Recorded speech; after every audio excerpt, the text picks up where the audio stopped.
Hello and welcome to this Codebook Change Tracking and Revisions Guide.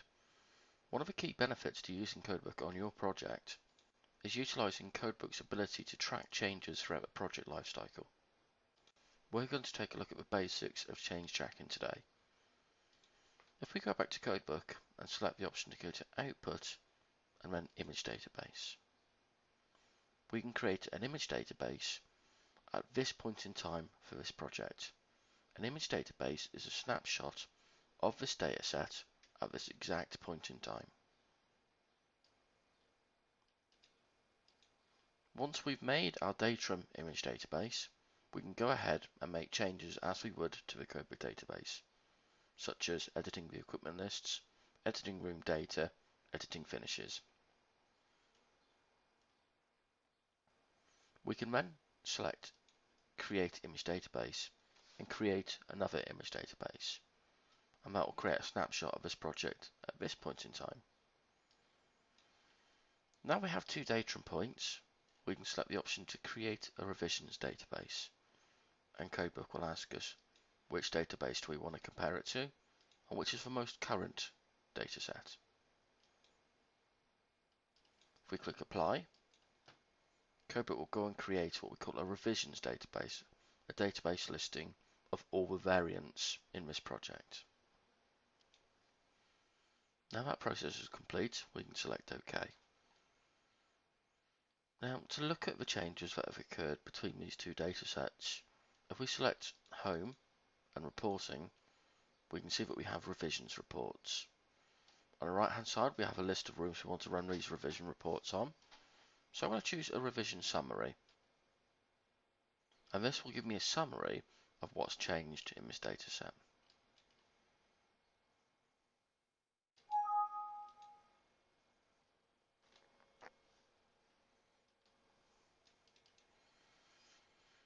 So this Excel document isn't going to give us what it was and what it is now. It's just simply there to say, has data changed, yes or no? So if we look at the research laboratory, we can see there has been a revision of room data, finishes, equipping, mechanical and electrical, as well as a revision of required equipment. So if we close that report now,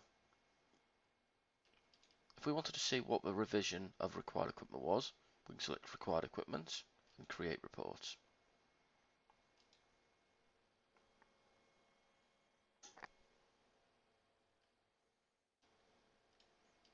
We can see that report's created now, and we can see that I've added a alarm, I've omitted a chair, I've added another chair, I've added a cabinet, and I've omitted a CUP 432. So we can see exactly what's happened to this equipment list, how it was changed, and when it was updated. If we want to look at the room data side of this now, we can select room data by room and create reports.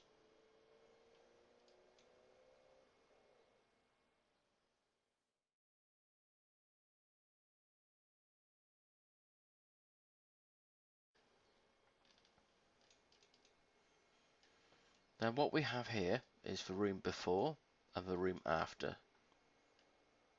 If we scroll down,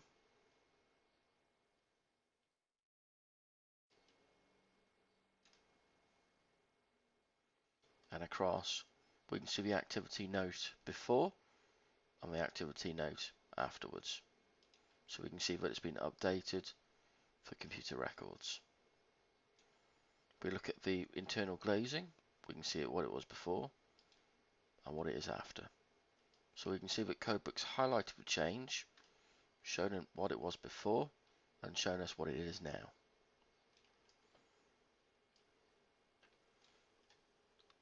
There's also a quick visual method of detecting when changes may have occurred to important project data.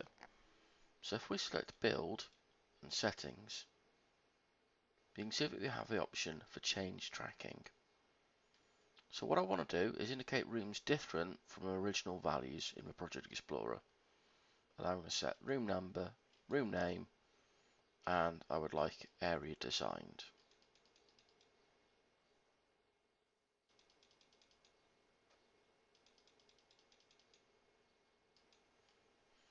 Now what I'm going to do is snapshot these data values now, and we can see that there is no red here. But if I were to go into my utility supply room and my room information and room values,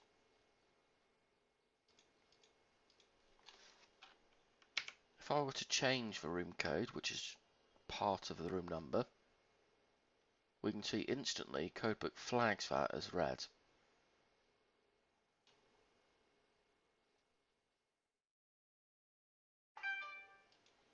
So it's a very quick visual way of showing us what the data was before, what it is now, and also marking that change inside the Project Explorer.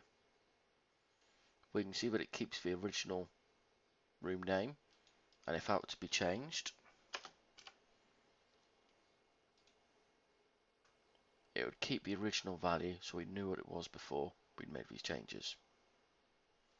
That concludes this very short tutorial on room changes. If you have any questions, please contact support@codebookinternational.com. Thank you.